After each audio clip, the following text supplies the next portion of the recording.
প্রাচীনকালে ভারতবর্ষে যখন আধুনিক অ্যালোপ্যাথিক চিকিৎসা ব্যবস্থার প্রচার ও প্রসার ঘটেনি, তখন মানুষ সুস্থ, সবল ও দীর্ঘায়ু লাভের আশায় যে চিকিৎসা পদ্ধতিকে আঁকড়ে ধরে জীবনযাপন করত, সেটাই হলো আয়ুর্বেদ। মূলত ভেষজ কিছু উদ্ভিদ এবং প্রাকৃতিক উপাদানের উপর ভিত্তি করে প্রাচীন মুনি, ঋষি, কবিরাজগণ রোগের চিকিৎসা ও নিরাময় করতেন। এরকমই কিছু বিদগ্ধ মহাত্মার নাম হল মহামতি চরক, সুশ্রুত, মহর্ষি বাগভট্ট, মহামণি কণাদ, সাঙ্গধর, চক্রপাণি দত্ত। অতি প্রাচীনকাল থেকে বেদজ্ঞ ঋষিগণ ভারতবর্ষের ভেষজ গুণাগুণ সম্বন্ধে বিশেষ অভিজ্ঞ ছিলেন। অথর্ববেদ ইহারই একটি জাজ্বল্যমান প্রমাণ। এই অথর্ববেদ থেকেই ধন্বন্তরী লিখিত আয়ুর্বেদের উদ্ভব। পরবর্তী সময়ে মহর্ষি আত্রেয়, ভরদ্বাজ, অগ্নিবেশ প্রভৃতি ঋষিগণ আয়ুর্বেদের অধ্যাপক রূপে কয়েকটি গ্রন্থ রচনা করেন। এই গ্রন্থ থেকেই মহর্ষি চরক ব্যাধিপীড়িত জনগণের হিতার্থে চরক সংহিতা নামক অমূল্য গ্রন্থ রচনা করেন। চরক ও সুশ্রুত সংহিতা অতি প্রাচীন ভারতীয় চিকিৎসা গ্রন্থ। এই দুইখানি পুস্তকে শল্যচিকিৎসা, দেহতত্ত্ব, ঔষধ নির্বাচন ও ঔষধ প্রয়োগ প্রভৃতি বিষয়ে অতি বিস্তারিতভাবে লিখিত আছে।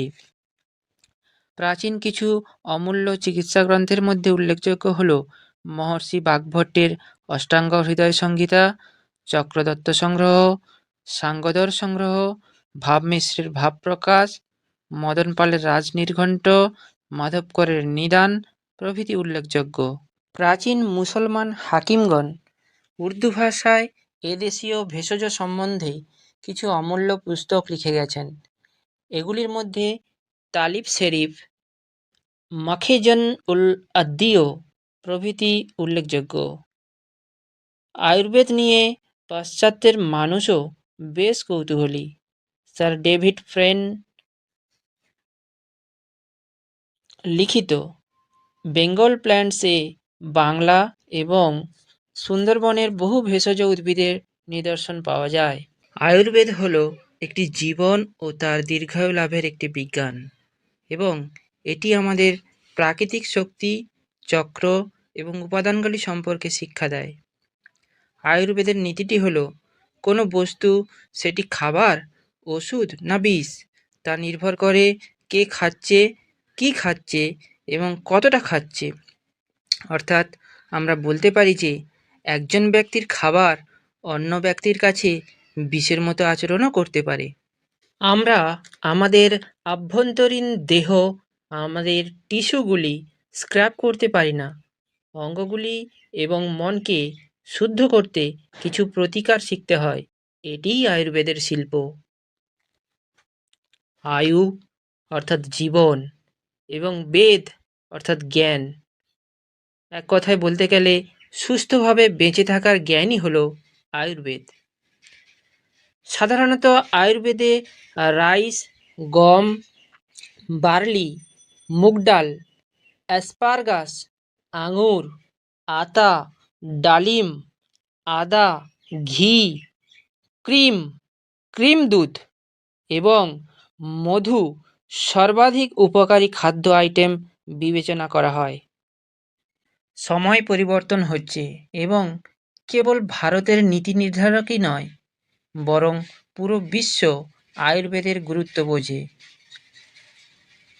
আয়ুর্বেদের লক্ষ্য হল একজন স্বাস্থ্যকর ব্যক্তির স্বাস্থ্য অক্ষত রাখা এবং অসুস্থ ব্যক্তিকে ঠিক করা। আয়ুর্বেদ কেবল কিছু ওষুধ বা কিছু শাস্ত্রই নয়, বরং একটি সামগ্রিক জীবনযাত্রা, যার সঙ্গে যোগ, ধ্যান, খাদ্য অভ্যাস এবং আদিবাসী সামাজিক ও সংস্কৃতি গভীরভাবে সংযুক্ত। ক্যান্সারের মতো মারণ রোগের প্রচলন আজ বাড়ছে, কারণ আমাদের ভুল দৈনন্দিন জীবনধারা ও আহার বিহার। আমাদের কল্যাণ আমাদের আচরণ, জীবনধারা এবং মনের অবস্থার উপর তা নির্ভর করে। আমাদের শারীরিক, মানসিক সুস্থতার জন্য আয়ুর্বেদ এবং যোগব্যায়াম আমাদের জীবনে কল্যাণের সম্পূর্ণ সম্ভাবনার জোরদার করে। জীবন হলো দেহ, মন এবং পুনর্জন্ম আত্মার সংমিশ্রণ। আমার আয়ুর্বেদ জীবনের সবচেয়ে পবিত্র বিজ্ঞান, যা এই পৃথিবীতে এবং বিশ্বের বাইরে জীবনের জন্য অপরিহার্য। খাদ্য, ঘুম এবং ব্রহ্মচর্য সম্পর্কিত একজনের স্বাস্থ্যকর অভ্যাস জীবনের পুরো সময়কালের জন্য ভালো।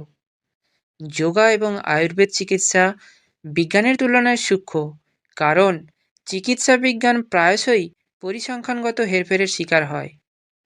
আসলে অ্যালোপ্যাথিক থেরাপিকে বিকল্প থেরাপি বলা উচিত, কারণ আয়ুর্বেদ আরও সামগ্রিকভাবে প্রমাণিত, সময়, পরীক্ষা, কম পার্শ্ব প্রতিক্রিয়া এবং অ্যালোপ্যাথির থেকে দীর্ঘস্থায়ী।